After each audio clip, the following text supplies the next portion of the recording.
परिचय। अविनाश पार्क में दौड़ रहा है। वह कुछ बुजुर्ग व्यक्तियों को योगा करते हुए देखता है। वे पहले एक लंबी सांस लेते हैं और फिर उसे अंदर खींचते हैं। कुछ समय बाद वे उसे बाहर निकालते हैं। उसे सांस अंदर लेने तथा बाहर निकालने के इस तरीके को देखने में मजा आ रहा है। उसके बाद वो ढोल की आवाज सुनता है, जिसके पास ही में एक व्यक्ति उसे बजा रहा है। ढोल की धुनें भी एक तालबद्ध पैटर्न का पालन करती हैं। बच्चों, इस पाठ में आप पैटर्न के बारे में विस्तार से जानेंगे। आओ सीखें। आकृतियों तथा संख्याओं में पैटर्न को पहचानना।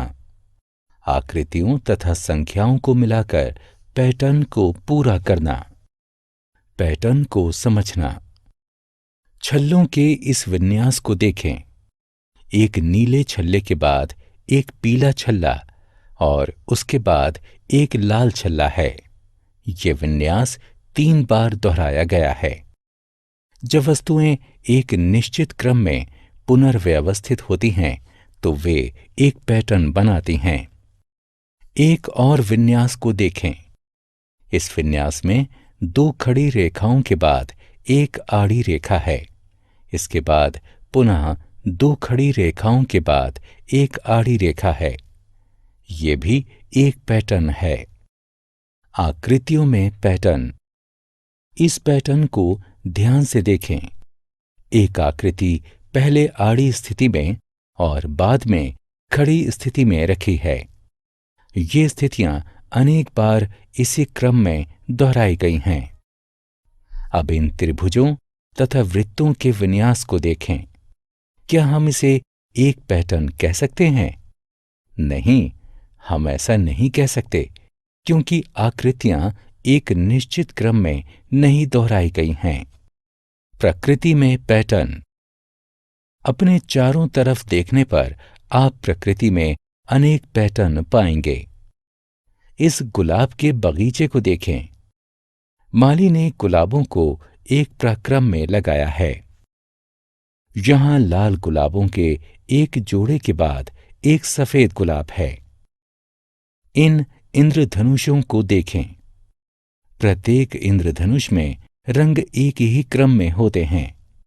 संख्या पैटर्न। संख्याओं में भी पैटर्न हो सकता है। आओ हम इसे देखें। 1, 3, 5, 7, 9, 11, 13, 15। ये संख्याएं एक सी नहीं हैं, फिर भी हम इन्हें एक पैटर्न में कह सकते हैं। क्या तुम बता सकते हो ऐसा क्यों? जी हां, एक दूसरे के आगे तथा पीछे वाली किन्हीं 2 संख्याओं का अंतर समान है। आओ हम संख्या के एक अन्य पैटर्न को देखें। 5, 10, 15, 20, 25। क्या आप बता सकते हैं कि इन संख्याओं का विन्यास क्यों एक पैटर्न है? बिल्कुल सही। पास पास की किन्हीं 2 संख्याओं का अंतर 5 है। हम ये भी कह सकते हैं कि हम पिछले अंक में 5 जोड़कर अगला अंक प्राप्त करते हैं। बढ़ती तथा घटती हुई आकृतियों का पैटर्न। हम संख्याओं या आकृतियों के आकार के बढ़ते व घटते हुए क्रमों द्वारा पैटर्न को बना सकते हैं। आओ देखें कि कैसे। आओ आकृतियों के इस विन्यास को देखें। एक वृत्त के पीछे 2 वृत्त और उनके पीछे 3 वृत्त हैं और इस प्रकार से आगे भी हैं। ये एक पैटर्न है, क्योंकि वृत्त एक निश्चित क्रम में बढ़ रहे हैं। आकृतियों के एक और विन्यास को देखें। 5 बड़े भंवरों के बाद 4 छोटे भंवरे और उनके आगे 3 छोटे भंवरे हैं और इस प्रकार से आगे भी हैं। ये भी एक पैटर्न है, क्योंकि भंवरों की संख्या एवं आकार एक निश्चित क्रम में घट रहा है। संख्या पैटर्न को पूरा करना। संख्याओं के इस पैटर्न को देखें। इस पैटर्न में 2 संख्याएं गायब हैं।